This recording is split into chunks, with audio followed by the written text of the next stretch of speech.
This is Lives of Adventure, and I'm your host, Jeff Gardner.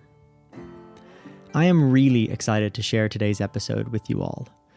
My guest is someone who has lived two distinctly different lives so far and has such a wonderful, open, and optimistic way of approaching the world and trying new things.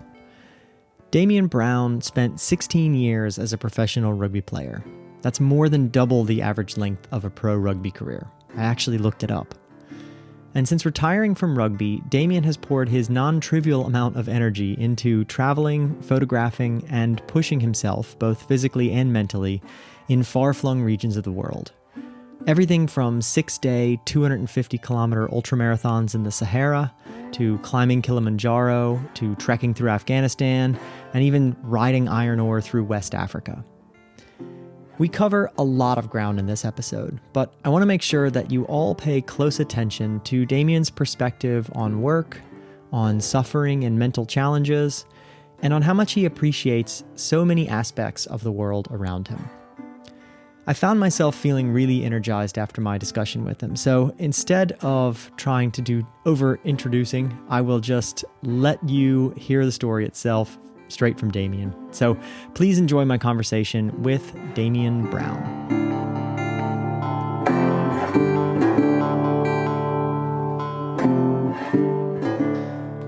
Damian, welcome to the podcast. Jeff, how are you doing? Thanks very much. It's really fun to have you on here. I think you've got a really interesting story in the sense that you were very, very deep into a very kind of mainstream sport, at least here in Europe, for a good number of years. And since you've kind of retired from playing rugby professionally, you've gotten into a whole different aspect of kind of adventure, or kind of a non-standard path, as I like to say. Yeah, it's not really the conventional pathway to take after you finish playing rugby. A lot of lads decide to stay in the environment in some way or another, but I was very conscious that I needed to completely step away and break off from the rugby culture as such that had kind of consumed me my whole adult life to that point. Yeah. So, cool. Yeah. Yeah, I guess we'll get into the kind of retiring and the break from rugby, but I guess just to get started and to kind of let people know a little bit more about your rugby career, I guess let's just scroll all the way back to the beginning. And, when did you start playing rugby? I started when I was 11 years old. I started in my local rugby club, Galwegians RFC, which is in Galway in the west of Ireland.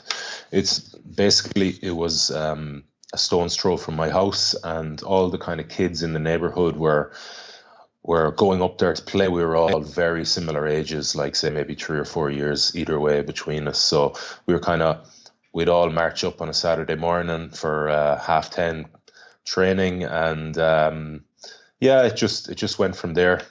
I kind of continued on when a lot of my neighbors and a lot of my friends dropped off over the years, but continued on quite a bit further and longer than most, I'd say. Yeah, I really flogged the dead donkey towards the end, but yeah.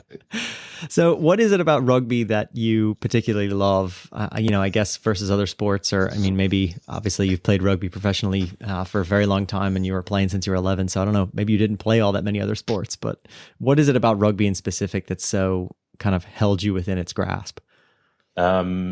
Definitely the physical contact side of it. From my first training session, I remember quite vividly missing a tackle, but been so committed to the tackle and getting a kick in the face while I was doing it. And there was nothing bad about that feeling, if that makes any sense. I absolutely loved it. My body was like giving me all sorts of signals saying this is for you.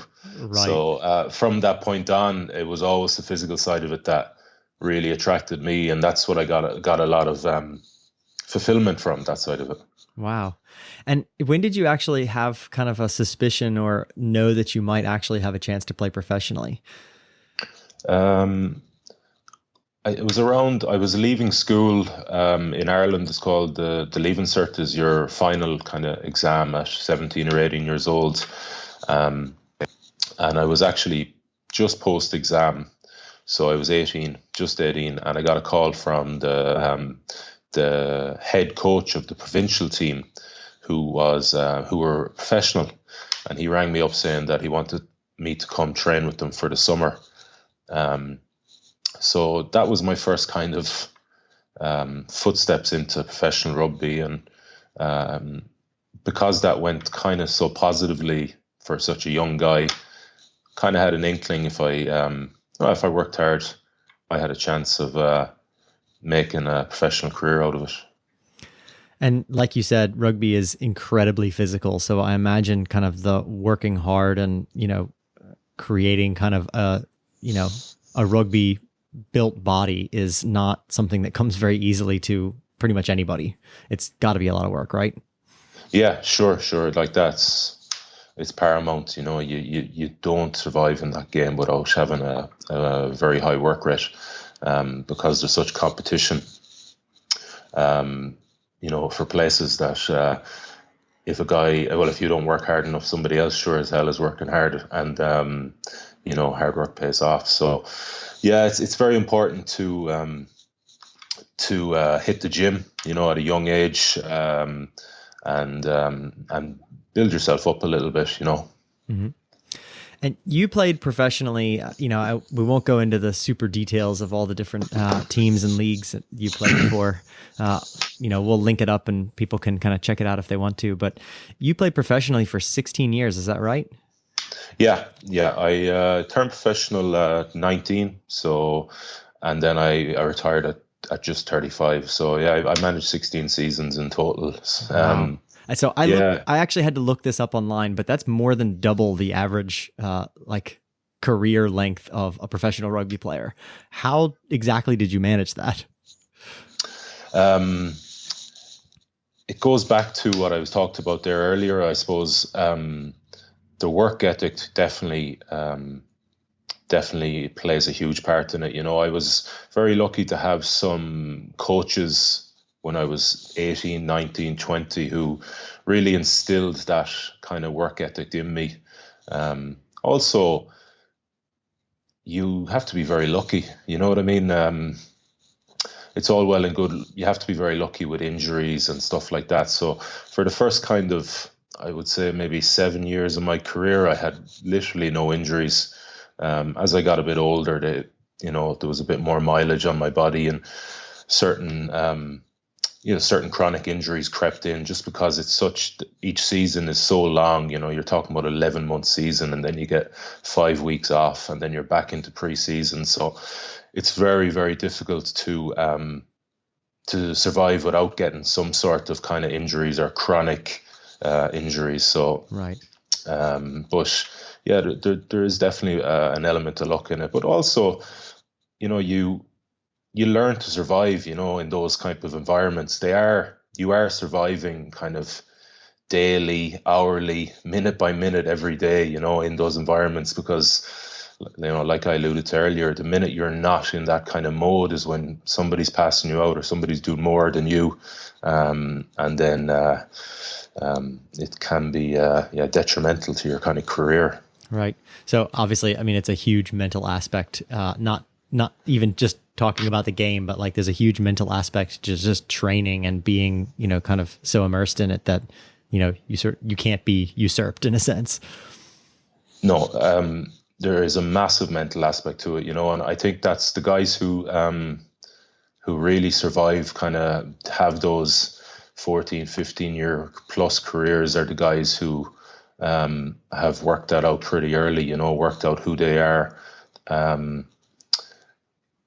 It's such a pressurized environment, you have to be able to deal with that side of it. You're literally getting pulled and prodded every kind of day, getting tested. You're being judged by not only coaches, not only fans, but your strength and conditioning coaches. Everyone has a piece of you, so you really have to be able to you really have to have a way of mentally processing that, and keeping yourself grounded and keeping yourself focused on your improvements. So I'm not saying that came to me.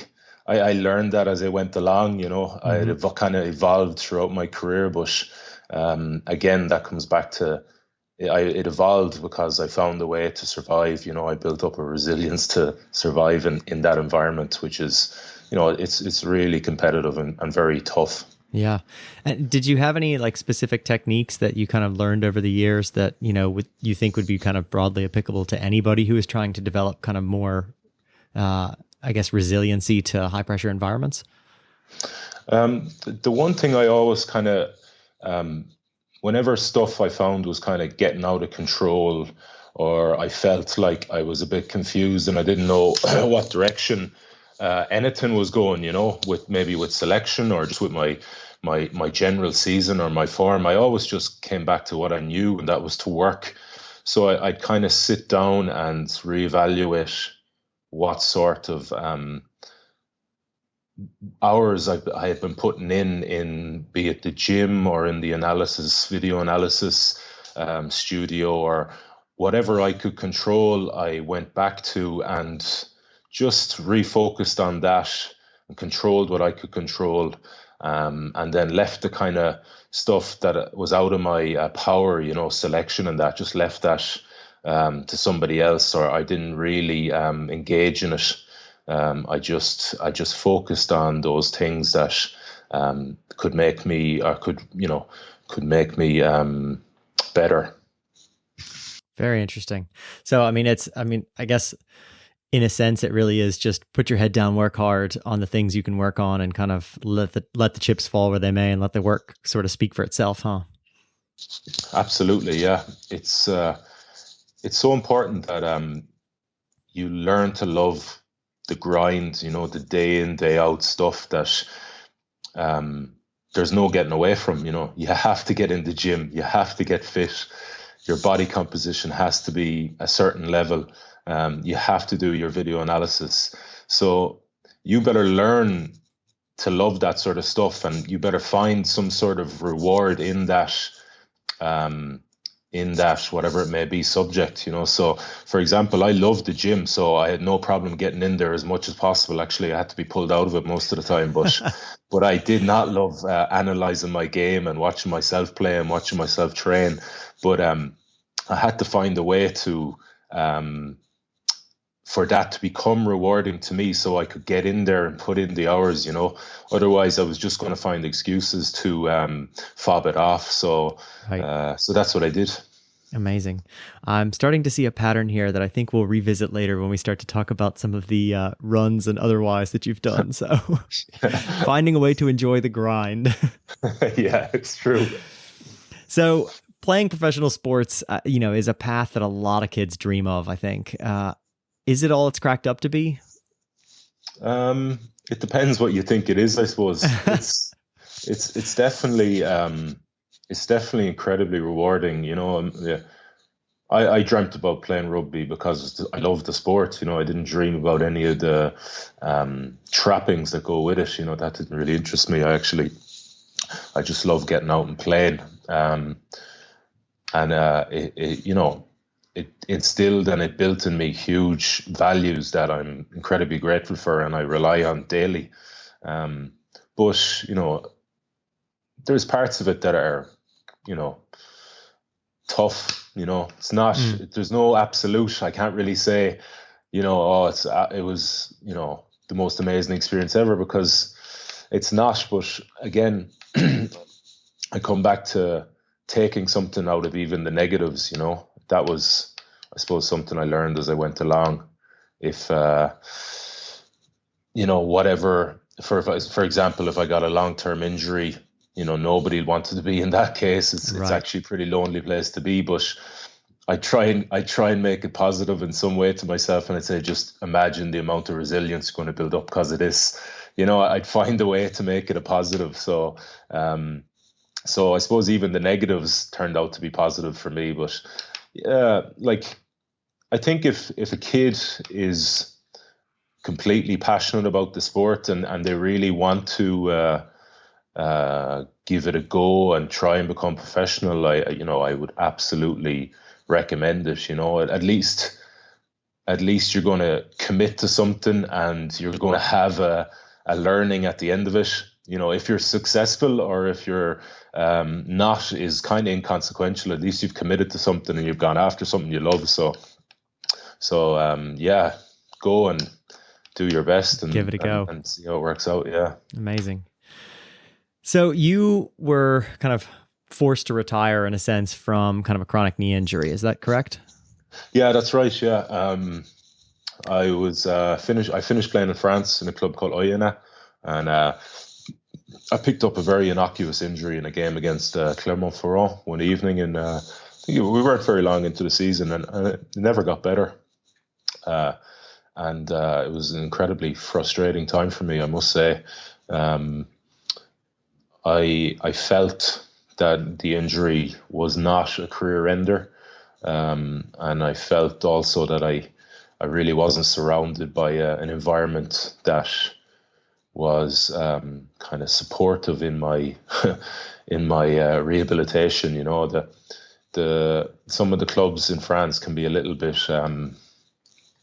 how do I say it? A little bit old school when it comes to like certain aspects, and the medical side of things there weren't very good. So Right. It turned out to be really, really frustrating time for me, because I was doing everything I could to remedy the problem with my knee. I was seeking second and third opinions. I was going outside the club's medical structure. I was traveling to England myself to meet people, but unfortunately, it just never came good within that time frame of the season. And I got to a stage where there was like 6 weeks left in the season, and I was really, really like fed up, I suppose is a good way to put it. I was kind of broken by the whole experience. So yeah, I just decided to retire. When I think back, I at best I had one more year left, and I like, it's not as if I was 23 and I got a major injury and Right. I had to retire and I didn't see it coming. Obviously, you're 33, 34, and the body's creaking every day, and you're going, how long can I continue this? So the question had been in my head anyway, will I go for one more season?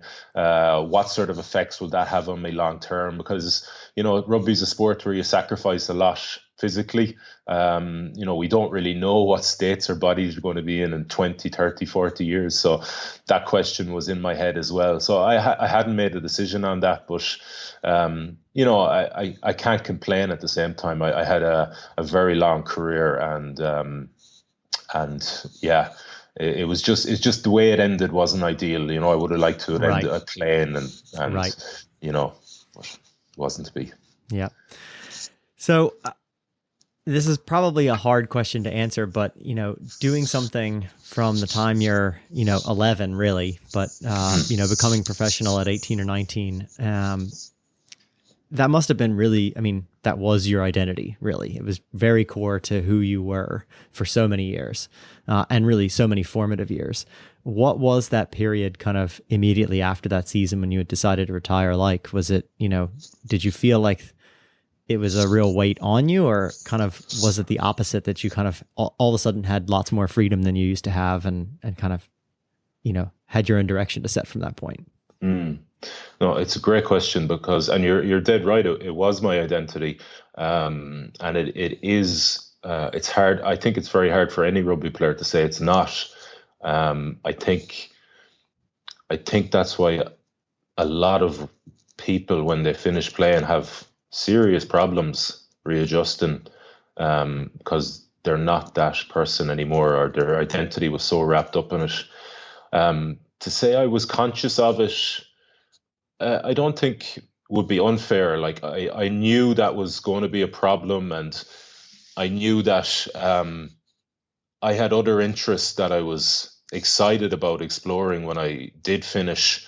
So I really poured myself into those things that I had kind of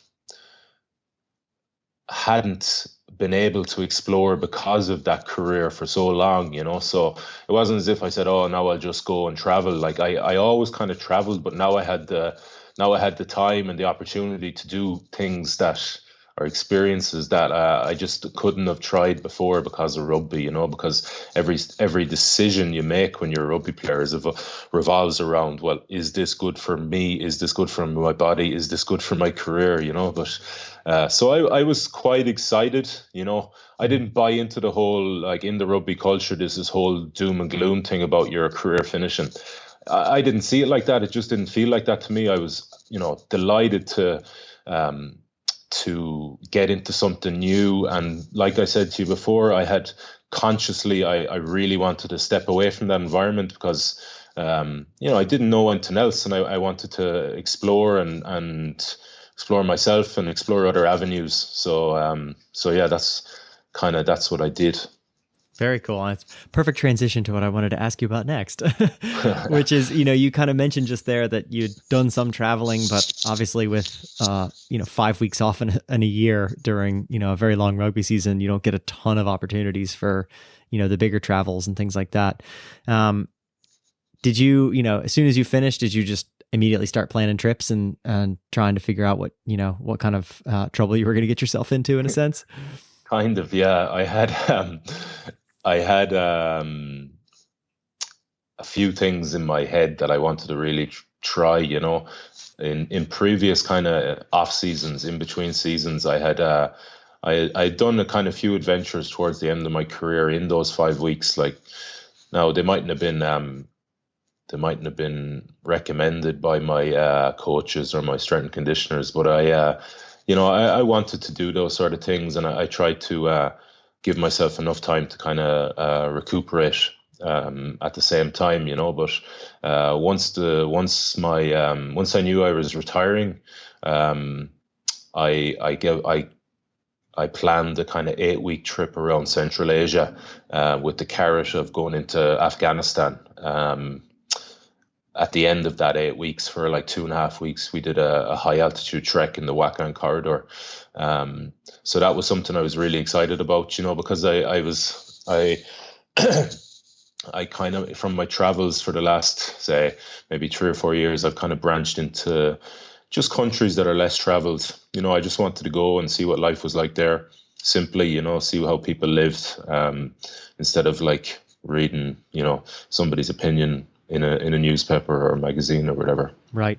And did you find, Afghanistan in particular, I suppose, did you find that very different from what you were expecting, or did you kind of go in with, tried to go in with at least as blank a slate as possible, in the sense that, Yeah, no, I do find expectations get in the way a little bit. So like you said, the blank slate really works, I think, when you're going into these places, and just try and, try and use your eyes a little bit and try and just see how the daily life is there for people, So I didn't really know what to expect, I was excited, of course, it's not every day you go into Afghanistan, from through Tajikistan. So the whole process was it was great, and then we went up into it was so remote, the area we went in. I think we were driving for like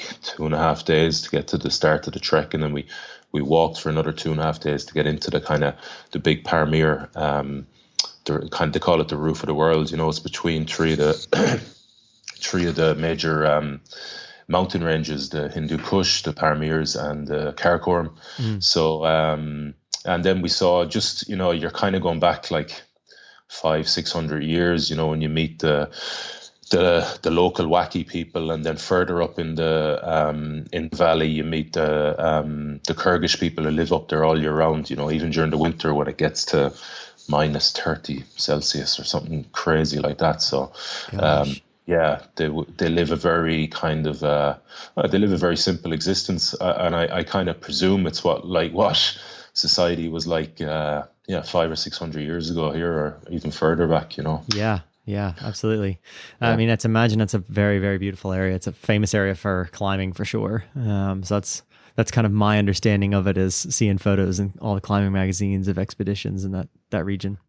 Yeah, it's absolutely stunning, like, you're in between these like 7,500 meter peaks, as you're walking, and in these beautiful kind of valleys with these glacial streams running off them, and you haven't bathed in like a week, and you get into one of the streams to wash. It's pretty amazing experience, a real simple experience, but a little absolutely fresh, incredible. I imagine. Yeah, fresh, but yeah, you feel alive after it, I tell you that. Yeah. So you've climbed Mont Blanc and the Gran Paradiso, which are kind of nearby each other in the Alps. You've summited Kilimanjaro. You spent a bunch of time in Peru doing kind of high altitude trekking, and obviously in the Pamirs and in Afghanistan and things. Was that sort of a period that you went through where you're just like, all right, I got to get up high, I got to get deep in the mountains? Was there something kind of behind that, or was it just kind of it all kind of came together separately? I went to Peru to do the Lares Trail, which is it's an alternative to the Inca Trail. So I'd never been at altitude before, and I had a backpack on me, and I had my laptop, and I had like all this gear that was like weighing me down. And I remember the first day we went into a hot springs just before we started, and then we took off up the mountain. And I think the trek was like, I don't know, 45 kilometers over 3 days. And I was like absolutely piss and sweat and out of breath after about 20 minutes with this backpack on me. And I'd never been experienced to altitude before. And I was like, what have I let myself in for here? But I absolutely loved it. The next 3 days were just a complete mental battle to keep putting one foot in front of the other, and get over the caps, that we had on the trek. I think the highest we went over was 4,400 meters or something like that. Yeah. And I don't know what other people think about this, but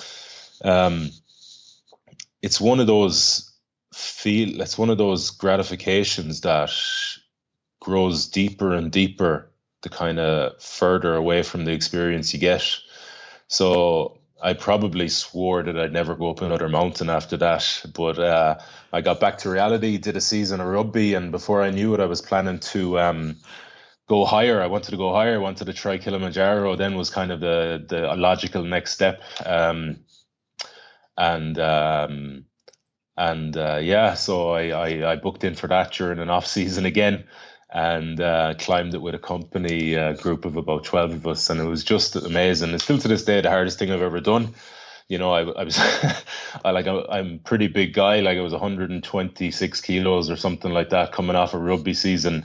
So I'm not exactly made for high altitude, but yeah, just the kind of I had to dig so deep to kind of get to the summit, and all the kind of rewards, the deep rewards that come for that after you've achieved your objective, if you want, and it just grows on you, like I'd say a year later I was kind of going, man, that was amazing. But like a day after the Kilimanjaro, I was like, yeah, I'm never ever going near a mountain again.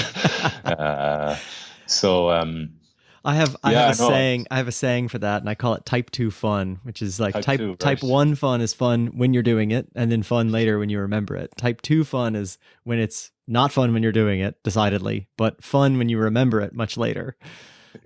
So there are many things in, I guess, adventure sports especially that kind of classify themselves into type 2 fun. Absolutely. Yeah. So, no, I don't think I'll ever stop. I probably now at a stage where I'm kind of swapping between different types of kind of adventures, but I would love to try some more climbing and some more high altitude mountains. But I would like to also get into kind of the technical side of it as well, and just learn about that, and see what comes from it. So do you find that, one thing you were saying there is that, like, you found that there was a lot of enjoyment really in kind of the suffering part of it, almost like the mental aspect of just continuing to push forward. Is that something you find yourself now, having kind of experienced it several times, you kind of know that there's a point at which that feeling kind of kicks in and you kind of not welcome it, but sort of, it's coming. And to a certain degree, you're kind of like expecting it and almost enjoying it, even though it is sort of suffering. Does that make sense? Yeah, it makes perfect sense. Definitely. Yeah. Um, I want the experiences to be hard. I don't want them to be easy. I was slightly disappointed with myself when I did the Marathon des Sables, because I probably didn't push myself to a level where I needed to get like the kind of fulfillment from the experience. It was obviously very, very hard and all that, but I still think I didn't tread that thin line enough, where you have to ask yourself questions, and you have to go deep inside yourself, and you have to find a way to kind of get past those problems or troubles or bad time you're having. So I want those. I want that from my adventures. I want to push my limits. I want to grow and learn from pushing my limits. So it's definitely part of those adventures. Yeah. Nice. So let's talk about the Marathon des Sables, which is 257 kilometers, something like that, 260 kilometers over, that's right. Over 6 days or 5 days? It was over 6 days, yeah. Over 6 days, and it runs through the Sahara, is that right? Yeah, it's in southern Morocco, very close to the Algerian border. Okay. And I read somewhere that was on your bucket list for over a decade. That's a strange thing to have on your bucket list. What exactly was the appeal of that race, kind of, from arm's length away, not having done like, long distance running races before? I saw a documentary on it. I think there was three brothers from Galway, the O'Donovan brothers, did the race like 2004 or 5. When I was still living in Galway, and I saw the documentary, and I just knew immediately that I would do that someday. That was something I would like to challenge myself with. I must say, the whole attractiveness of the tagline, the hardest race in the world, definitely kind of pulled me in. Right. You're like, oh yeah, let's see about that. Let's see what's so hard about it. So, and then you have 10 years to think about it, because it's not an option when you're playing rugby, So it's not something like it's on your thoughts every day, but from time and time again, you kind of, yeah, definitely that's going to happen. That's going to happen when I finish. And the Marathon des Sables wasn't the only one of those things I have. I have a few of them, So, yeah.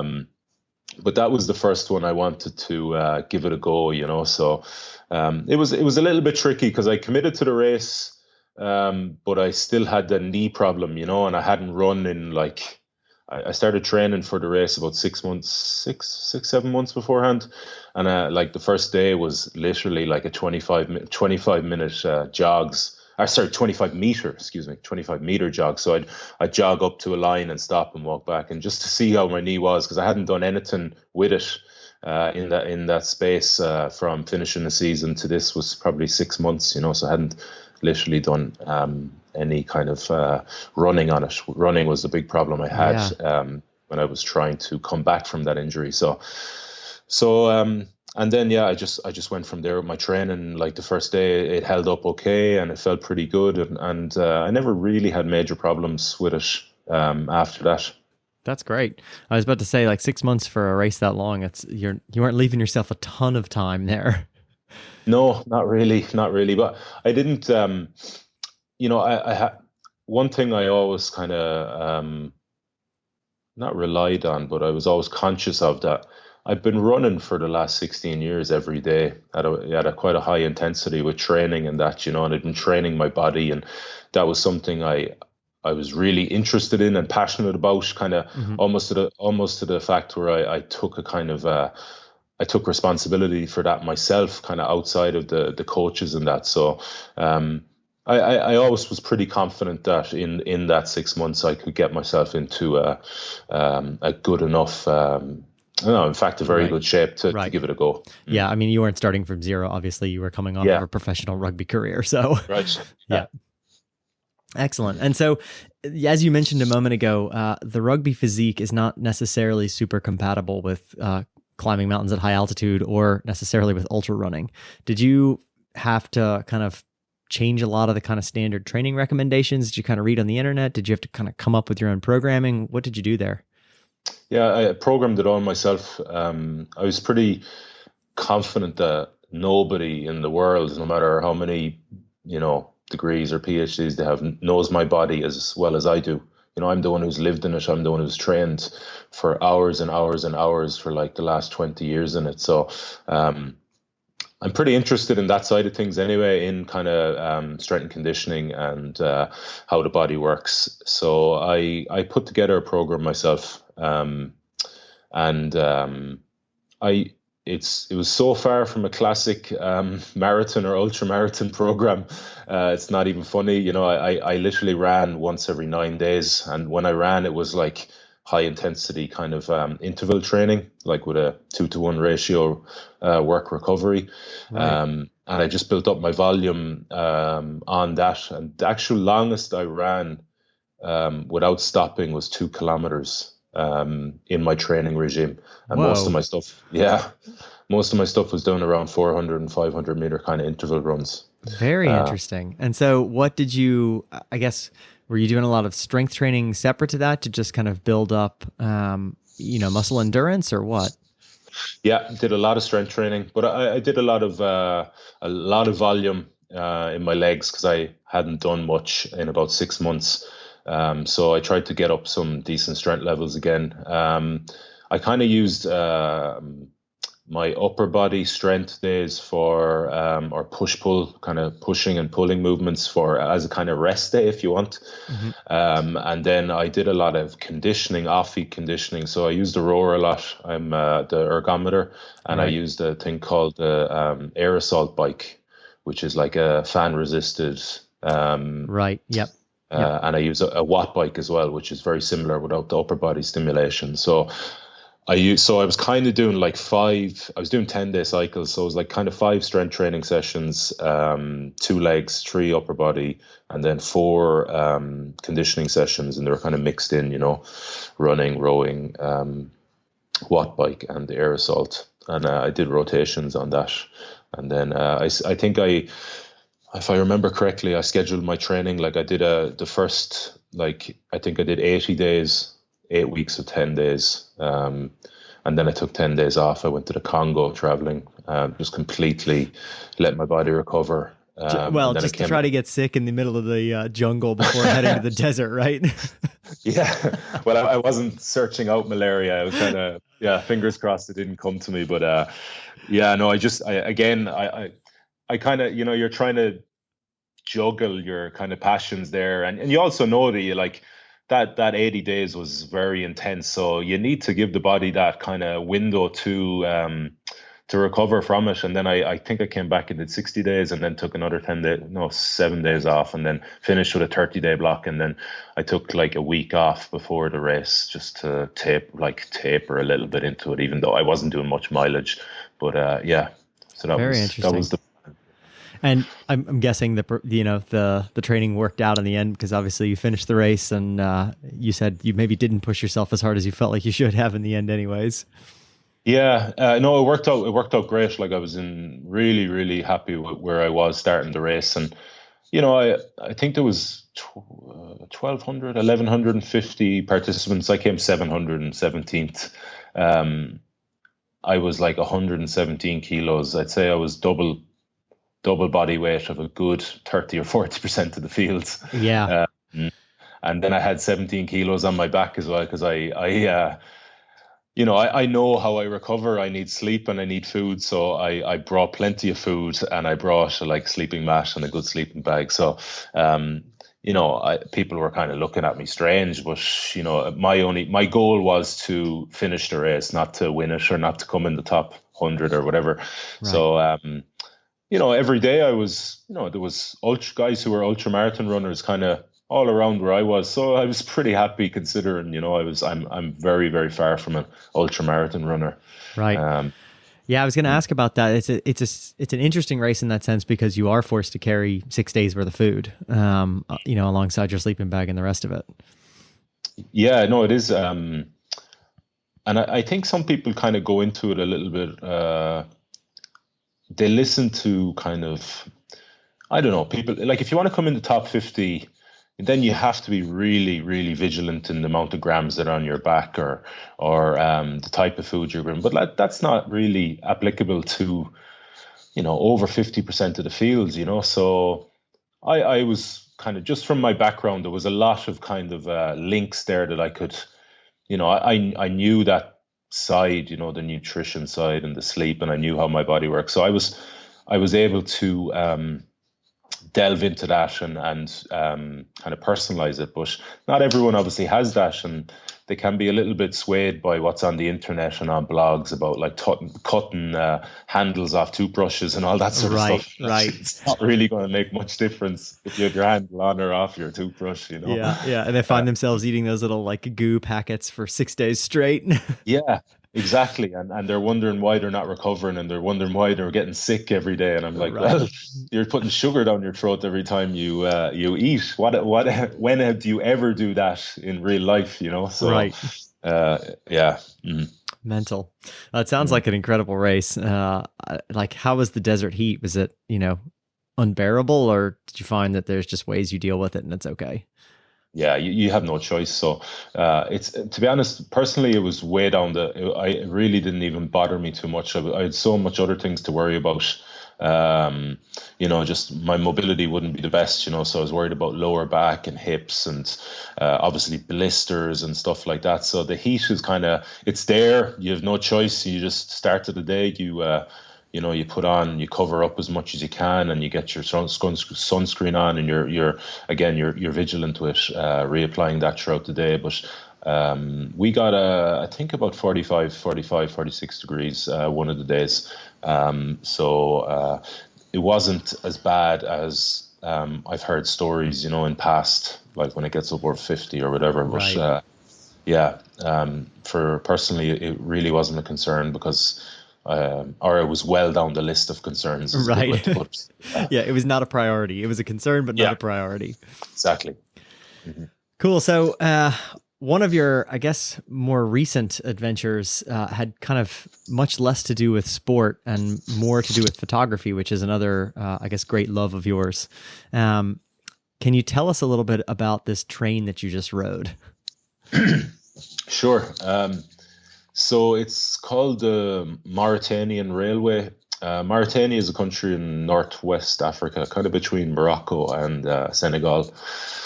There's one railway line there that goes from a town called Zourat in the middle of Sahara Desert, right in the middle of the country. It goes 700 kilometers to the coast to a port called Nouadhibou on the sea. So. What makes it unique is that it carries iron ore from the mines in Zourat all the way. What makes it unique is that locals use the train as a mode of transport. So they literally climb up on top of the ore and sleep in the buckets that the coal or the iron ore is in, and just travel throughout the night. It takes about 13 hours. Travel throughout the night with their whatever they have. So they could have, like, a lot of them use it to transport their goods and livestock. There's even like goats and sheep on top of some of the buckets. So it's very, very unique that way. And I read a couple of travel blogs about it. Again, we're going back a few years, and I was like, well, that's for me. I'm going to go and do that. Added to the list. Added to the list, yeah. And because I was studying photography here for the year in Paris, I said it to my photojournalism teacher, could I use this as a project? And he said, yeah, absolutely. So it was a nice double whammy that way. Good excuse to go check it out. Absolutely. Exactly. So you fly down here to Mauritania and does the train, can you like get to the start of the train, or do you have to kind of fly into the port town and drive 700 kilometers out into the desert to get there? So you can make a decision if you want to ride the train empty or full. a course full is the best way to do it, in my opinion, because you're sitting on top of the buckets instead of in the buckets where, you can't really see too much. Just makes sense to me. So if you ride it empty, you go to the port town and you hop in the train there and it brings you into the desert. But from my point of view, I would say I wanted to get in it full when it's coming from the mine. So I had to find my way into the middle of Mauritania, and to a town called Shoum, where it's the one stop between Zourat and Nouadhibou, where the train stops. So yeah, that in itself was a little bit of a kind of adventure. Thankfully, I speak French, so I was able to easily enough find my way there through kind of shared taxis and on the back of a Hilux truck at one stage. But I got there eventually, and then it was just a case of waiting around in this little dust bowl of a town called Shoum, which really has nothing but a railway track running through it, for the train to come, and then hopping on board when it eventually did come, like 11 hours later, 6 hours late. My God. Yeah. I'll definitely add a link to the blog post on your site about this, because the photos are amazing. They're really beautiful, and it does look like a different planet. Like, it might as well be mining ore on the middle of Mars or something. Yeah, it's very much like that. Yeah. Very cool. So I guess the next big adventure that you have planned, at least that I know of, maybe you'll correct me and tell me there's more, but the next big one that I know of is rowing across the Atlantic. Where did that idea come from? I mean, who kind of goes, oh, you know what I'm going to do? I'm going to row across the Atlantic Ocean. Well, it's definitely my next big one by a mile, and it's without a doubt the biggest adventure or undertaking I've ever kind of tried or prepared for. It came about very similarly to the Marathon des Sables. It was something I read a book about James Cracknell, the British Olympian, and Ben Fogle. They did it back in, I don't know, maybe 2006, 5 or 6. I read the book, The Crossing, and I was like, again, I'm going to do that someday. So with this one, I was a little bit more reluctant to commit to it because it's such a big campaign to put together. It's not something like the Marathon des Sables. You just pay the entry fee and you train. With Right. this, you have to learn all sorts of manner of things. From like we did a course where we had to go through learn how to use the VHF radio, learn how to learn how to survive at sea, first aid at sea, just the rules of the sea, all sorts of things like that. And then you have to learn all about the boat, and how the boat works and what makes a good boat and what makes a bad boat. And then you have to try and get the whole campaign funded through like sponsorship, corporate sponsorship, So to be honest with you, that was the thing I was really reluctant about, because I'm not very good at asking people to do stuff for me or asking for help. It's not a strength of mine. So I was like, how do I go about this? But I suppose when you want something enough, you just go after it, and you suck it up and you learn from your experience. So I'm in the middle of that at the moment, and it's not been as bad as I foresaw, but still it's not something I'm keen to do much of in the future at the same time. Right. And this race, so I guess to just give people an idea, you row from the Canary Islands to I'm forgetting the name of the island, but somewhere in the Caribbean. Antigua. Yeah, Antigua. So Canary Islands to Antigua, all the way across the Atlantic. The boats are not traditional rowboats like you'd see, in the pond in your neighborhood park. They're like very large. They're quite a bit wider than normal. They've got a cabin on one end. They're covered in solar panels. But, they are open in the middle, and there's 2 oars and a man sitting in the middle, basically. Mm-hmm, mm-hmm. That's it exactly. Yeah. So it's 4,800 kilometer journey or a challenge. And then the boats are they're about 7 meters long. They have a cabin on one end, like you said, where you have all your, your navigation equipment, your communications equipment, where you sleep, where you hunker down in storms. And after that, then it's just simply a case of plotting your route. And getting on the oars and pulling and rowing several 100,000 times or so. Exactly. Yeah. I've heard people say it'll be over 1 million strokes. Oh my God. And it'll take somewhere between 40 to 90 days. It all depends really on weather. Yeah. We go a route called the trade wind routes, so ideally the currents and the winds will be in your favor, and a lot of the boats are designed to they sit on top of the water, so the wind can help you just a little bit. Exactly. A little bit of manpower then, and you can get the boat moving.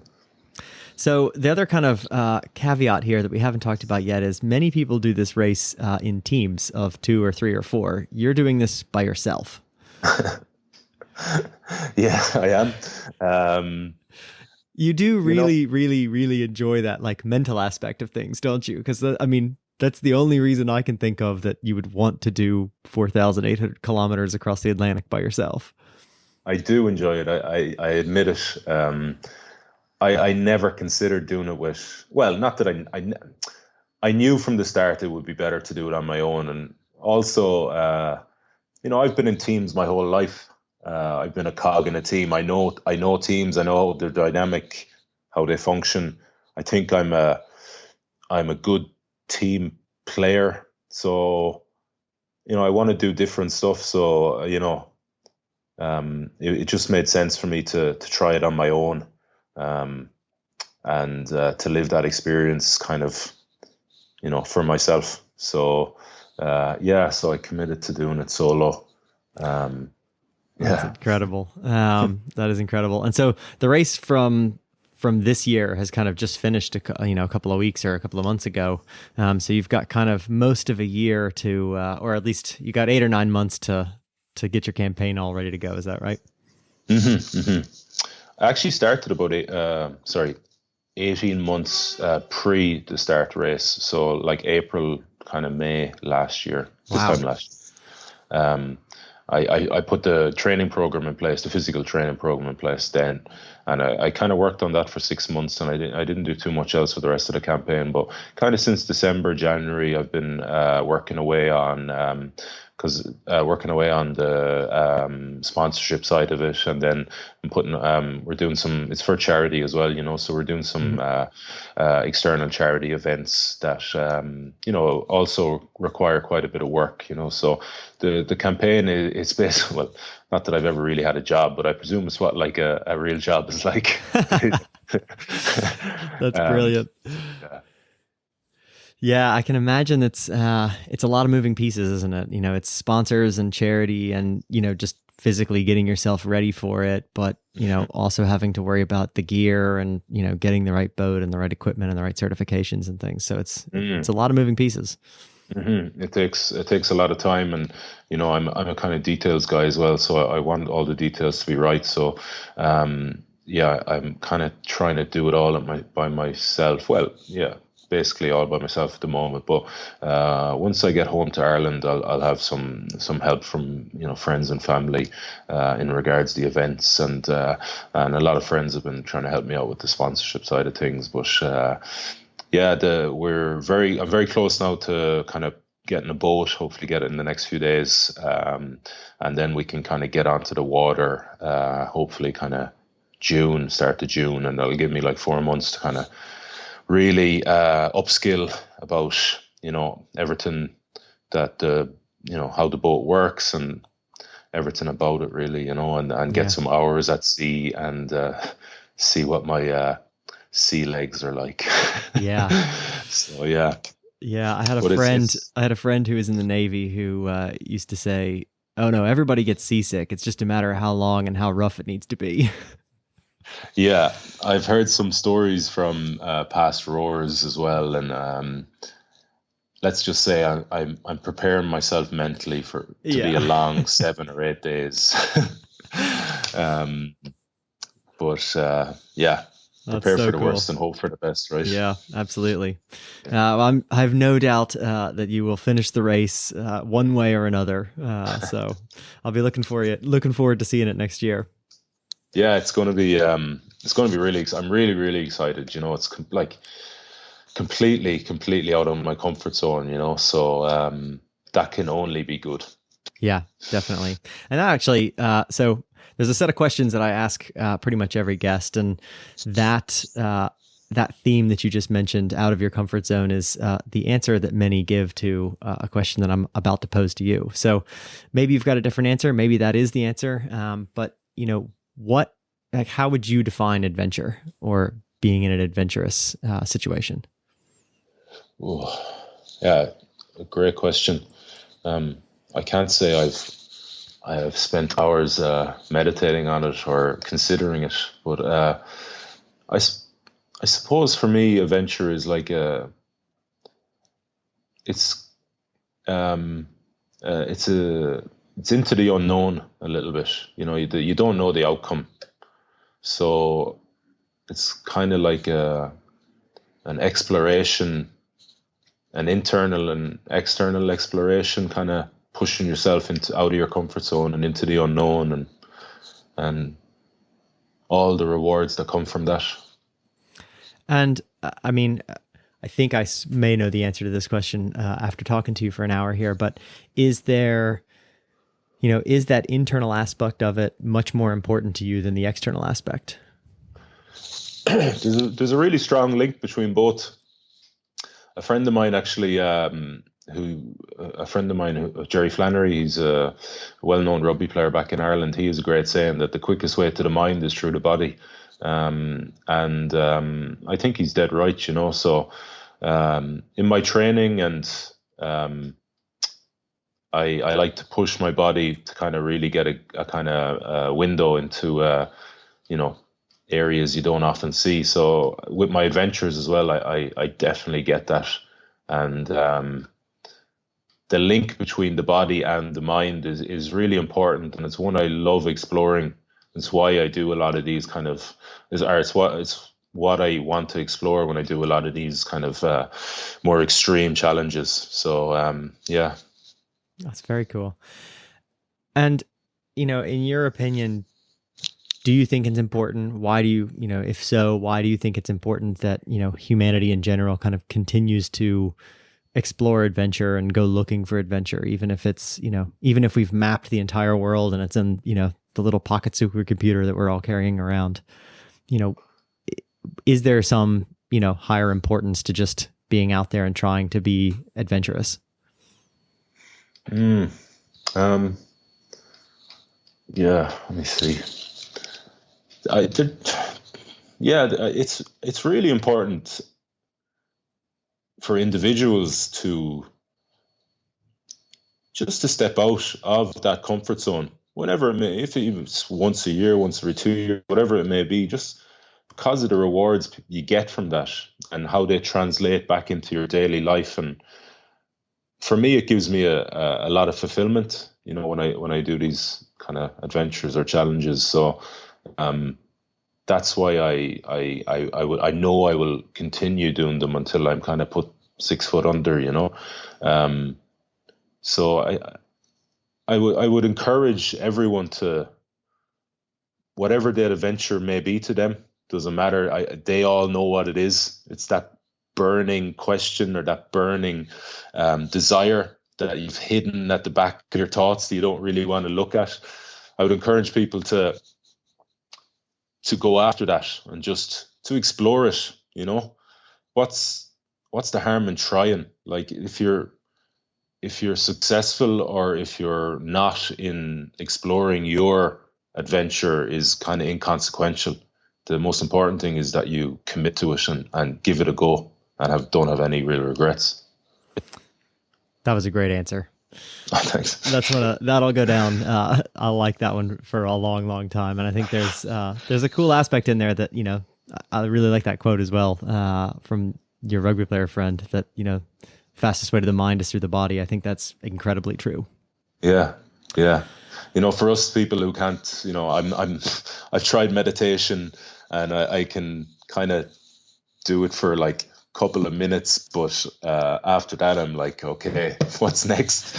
So a good alternative is to get on a rowing machine and pull 500 meters as fast as you can. I think you get quite a similar window into yourself. So that's what I do. That's what works for me. So yeah. Very good.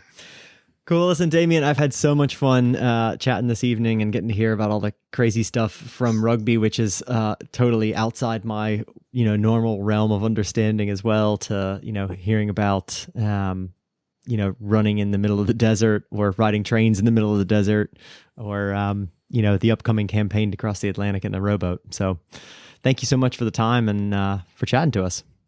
Me too, Jeff. I've loved it. Thanks very much for the invitation and opportunity. And I hope some people can take some value from anything I said. Yeah, I'm sure they will.